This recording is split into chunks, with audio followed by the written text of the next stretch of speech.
आणि मला जो जामीनदार झालाय त्याला तुम्ही असंच कर्ज दिलं, त्याची बातमी पण आली, मग त्याचं माझं पैसे कट करू नका म्हणते मी. मग तुम्ही त्या माणसाला तुम्ही कर्ज कसं काय दिलं? तर ते म्हणले की त्याला नाही, तुम्ही जामीनदार झाला तुमच्याकडनं पैसे कट करणार. अहो तुम्ही पैसे कट करणार, पण माझ्या आता मुलाचा खर्च, माझा खर्च भागून झालाय, 12,000 रुपये पगार यायला लागला, माझ्या मुलाची फी सुद्धा द्यायला येणं झाल्या, तरी सुद्धा ऐकलं नाही. त्यांनी सगळे पैसे तिच्याकडनं कट करून घेतलं. तिने 4 मिनिटाचा व्हिडिओ पाठवला, तुझ्या डोळ्यात असून ते सांगण्यात तर मला आठवली.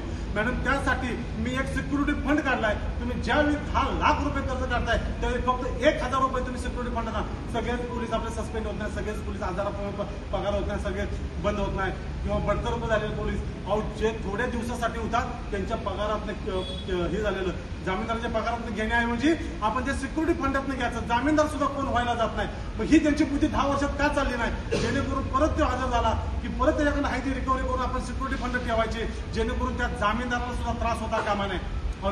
तुम्ही काय करायला लागला एवढ्या 10 वर्षामध्ये? नुसत्या भाता आणताय. आपण इन्कम टॅक्सला करू, शिक्षण, अहो इन्कम टॅक्सला केंद्राकडे पाठपुरावा करायला लागतो. आपली ही पतसंस्था आहे, त्याला बँकेचे नियम आहे. अहो आपण ज्याला केंद्राकडे ती येत नाही, कुठलीच पतसंस्था देऊ शकत नाही. हे त्यांना माहित नाही का? उगाच गाजर दाखवायचं. अहो मी काय म्हणतो, दुसरा विषय तुम्ही ऐका. पोलिसांच्या मुलांसाठी आम्ही बिझनेस सेमिनार बसवणार आहे.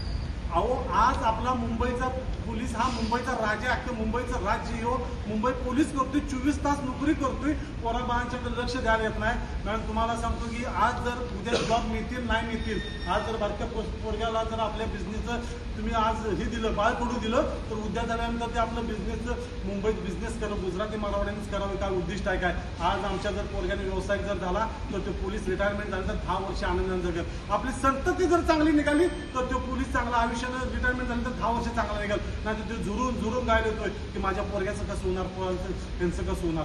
अहो तुम्ही त्यांच्यासाठी काय तर करा. दुसरा विषय आम्ही घेऊन आलो की तुमचं ज्यावेळी लोन कर्ज हे हप्ता कट होतोय, ज्या दिवशी तुमचा पगार मिळतोय त्या दिवशी तुमचं सोसायटीत कट होणार. 8 ते 10 दिवसानंतर त्याला पॅनल्टी लागत्या. ह्याच्यासाठी तुम्ही काय विचार करू शकला नाही. परत तुम्ही मला सांगतो की दुसरा एक मॅडम लय महत्वाचा विषय मी बघितलाय. अहो एक आपला पोलीस जर मयत झाला, त्याचा इथनं अंत विधीला आपण गावी घेऊन जातोय. तुम्ही मला सांगा, तो इथं राहिलेला असतो, त्याची माय माऊली इथं राहिलेली असत्या. ज्यावेळी ती आपण गावी घेऊन जातोय त्याचं विधी असतात 14 दिवसाचे, आपण त्यांना 30,000 रुपये देतोय. मला असं मन झालं की आपण 50,000 रुपये का देऊ शकत नाही? जर त्या माणसं घरात हातात त्या माऊलीच्या 50,000 रुपये दिलं तर तिथं गेलं, इथनं जाऊन ती तिथं जाणार आहे. तिथं गेल्यानंतर गावी अनंत अडचणी जर पैसे गोळा करताना ते जर सोसायटीने 50,000 रुपये तिच्या पैसे दिलं, ते 14 दिवसाचा विधी पूर्ण होतो, तिला 1 रुपया पुन्हा पुढे मागायला लागणार नाही. कारण का? तर तिला त्या 50,000 रुपयाची गरज ही आपण तो सोसायटीचा सभासद होता. सभासद हा संस्थेचा खरा मालक आहे, आम्ही उमेदवार आहे. पण तुमच्या माहिती करता अहो पण त्या दिलं तर परत ती आली मुंबईला, तर त्या माय माऊलीने तुम्ही अख्खी दुनिया फिरलाय, पण ती माय माऊली कधी दुनिया फिरली नाही. तुमच्या माहिती करता सांगतो, तिला अनुकंपासाठी लागण्यासाठी डॉक्युमेंट, तिला आर्थिक मदत मिळण्यासाठी डॉक्युमेंट, जी फाईल बनवायला लागते. मी बघितले एक सिटी ऑफिसला ती अशी महिला बसली होती आणि तिला अनुकंपासाठी लागणाऱ्या बारक्या पोरग्याला घेऊन बसली होती. तिला कधी वाटलं नसेल काय की आपला नवरा सुद्धा ह्या रस्त्याने चालला असेल आणि तिला आपण काहीतरी केलं पाहिजे. तिच्यासाठी आमचं डोळ्यात आहे की तिला काहीतरी मदत करणं हे गरजेचं आहे. का तिच्यासाठी का करू शकत नाही? मग तिची डॉक्युमेंट आपण पूर्णपणे एक टोल फ्री नंबर काढणार, त्या टोल फ्री नंबरकडे आपण पूर्ण डॉक्युमेंटची लिस्ट तिला देणार आणि ती लिस्ट घेऊन तिला सोसायटीत यावं आणि ती पूर्ण तिला लिस्ट बनवून तिला कक्ष 9ला आणि तिच्या रिजन ऑफिसला जमा करावी. अहो ते माय माऊलीला मला म्हणजे ऍडमिनिस्ट्रेशन मध्ये घुसतोय. अहो संस्थाच पोलिसांचे, मग पोलिसांसाठी का करू शकत नाही तुम्ही मला सांगा. अहो हे काय तर फालतू विषय तुम्ही घेऊन येताय, आवाजा सवा बोलताय. 10 वर्ष तुम्हाला सुटून झालाय. तुम्हाला आता भ्रष्टाचार सांगायचा म्हणजे झाला. 2014चा GR आहे आपला. त्या GR मध्ये सांगितले की ऑडिटरला तुम्ही फक्त मॅक्झिमम 15 लाख रुपये देऊ शकताय. पण तुम्हाला सांगतो 2022 साली त्यांनी 97 लाख रुपये दिल्यात त्यांच्या अहवालामध्ये.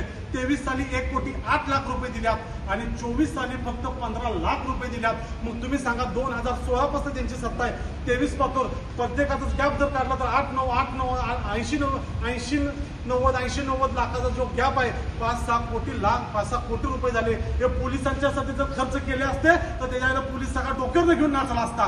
मग तुम्ही ते का खर्च करू शकत नाही? दुसरा एक मुद्दा सांगतो तुम्हाला.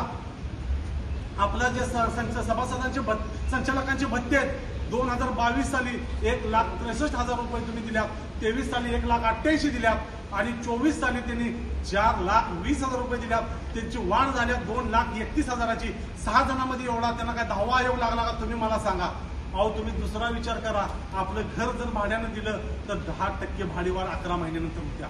आपली दादरची जागा स्टेट बँकेला भाड्यानं दिल्या, त्या भाड्यामध्ये तुम्ही मला सांगतो की 2022ला 1,29,00,000, 23ला 1,29,00,000 आणि 24ला 1,29,00,000 रुपये आहे. मग ती 10% भाडीवाढ कुठे गेली त्या अहवालामध्ये आहे. आणि त्यांनी सांगितलं, त्यांचाच नागपाड्यामध्ये व्हिडिओ आहे की आम्ही 12 लाख रुपये भाड्याने दिले, त्याच्यात कामगारांचा पगार भागवतोय. अहो बघा, तुम्ही जर 1,29,00,000 प्रमाणे काढलं तर 10,79,000 रुपये होत्यात महिन्याला. मग वरचे पैसे कुठे गेले? मग तुम्ही विचार करा. मी बोलत आहे, त्यांचं स्पष्टीकरण देऊन सांगतोय मी तुम्हाला. तुम्ही त्यांचा अहवाल बघा, आमचा अहवाल बघा. तुम्ही पोलिसांनी बळी पाडताय की 5,000 रुपये देतो. अहो तुम्ही ह्यातले 75% NCO आहे, तुम्ही हे आहे. अहो अशी बातमी सुटल्या सगळ्या NCOला की आम्ही LA1 कॅच केलं, LA2 कॅच केलं, LA3 कॅच केलं, LA4 कॅच केलं. पण मी तुम्हाला शपथ सांगतो, तुम्ही जर एवढे मोठे जर पायावर दगड मारून जर घेत असशीला तर आपली संस्था 4,000 कोटीची बुडायला लय वेळ लागणार नाही. तुम्ही त्या माणसांना सहकाराचा अभ्यास आहे, सहकाराचं ज्ञान आहे, तुम्ही त्यांना मतदान द्या. अहो लय मोठी अफवा सोडल्या. आम्ही बघा सांगतो, मला निवडून द्या न द्या, माझा पगार आहे, मी त्यात सुखी आहे, माझी बायका पूर्ण आनंदाने राहतात, मला त्याचा विषय नाही. पण मला हे आतड्यातनं वाटतंय की आपली 4 कोटीची संस्था आहे, अशी वायफाट जाऊन देऊ नका. तुम्ही त्यांचा विचार करा, अभ्यास करा आणि मग त्याच्यावर तुम्ही सांगा. अजून ह्याच्यात सांगण्यासारखे भरपूर मुद्दे आहेत, पण माझा आता मला बोलायची सुद्धा ही होईना झाली की आता माझं मन भरून आलं एवढं. पण मी तुम्हाला एवढं सांगतो की जर तुम्हाला भ्रष्टाचारातनं आणि मक्तेदारीतनं दुसरा मक्तेदारी विषय निघाला, आता जे